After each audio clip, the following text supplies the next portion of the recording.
and froze. "Ava, what are you doing here?"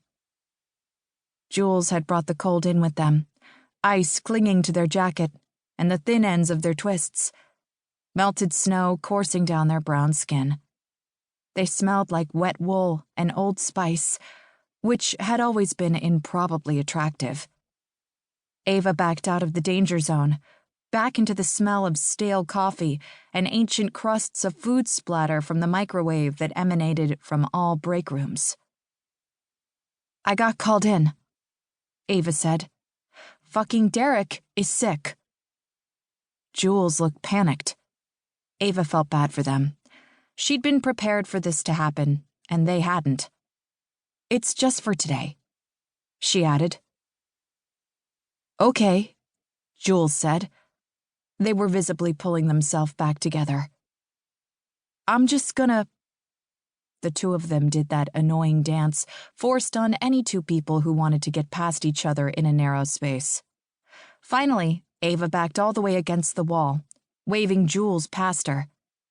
"Look, just go," she snapped. Jules opened their mouth to snap back, then shut it and moved past her. As they did, Ava caught sight of the scarf around Jules's neck, light green, dotted with blue, brown, and gray, crocheted with thick yarn.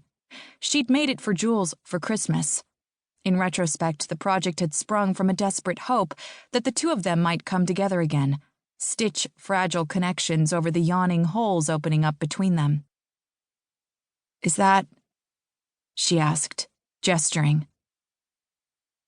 Jules looked puzzled, then glanced down with a tense grimace. Jules's emotions were always written clear on their face, and they looked like they'd found a snake wrapped around their neck. "Never mind," Ava said, and fled down the hallway, onto the shop floor. Ava volunteered for shifts at the customer service desk with Trisha, their manager, to keep far away from Jules in stocking and assembly. Heartache felt like a persistent hangover, lethargy, a headache, an unshakable belief in the cruelty of the world, drifting outside of time. It was hard to keep up the bullshit facade of industriousness when she felt entirely dead inside. The minutes dragged by as Ava attempted to look busy while Trisha hovered behind her. A young woman with olive skin and thick black-brown hair approached the desk, and Ava turned towards her desperately. "Good morning," she said, trying to inject some cheerfulness into her voice, mostly for Trisha's benefit. Ava thought she sounded strangled. "Hi," the woman said. "I'm sorry to bother you, but I think I lost my grandmother." "Lost her?"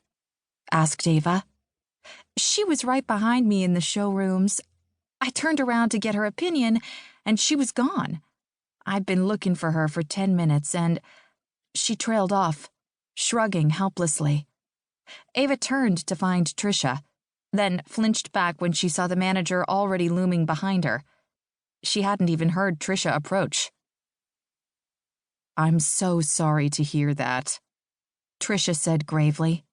She had donned one of her managerial faces that Jules had reportedly seen her practicing alone in her office. Calm and in charge.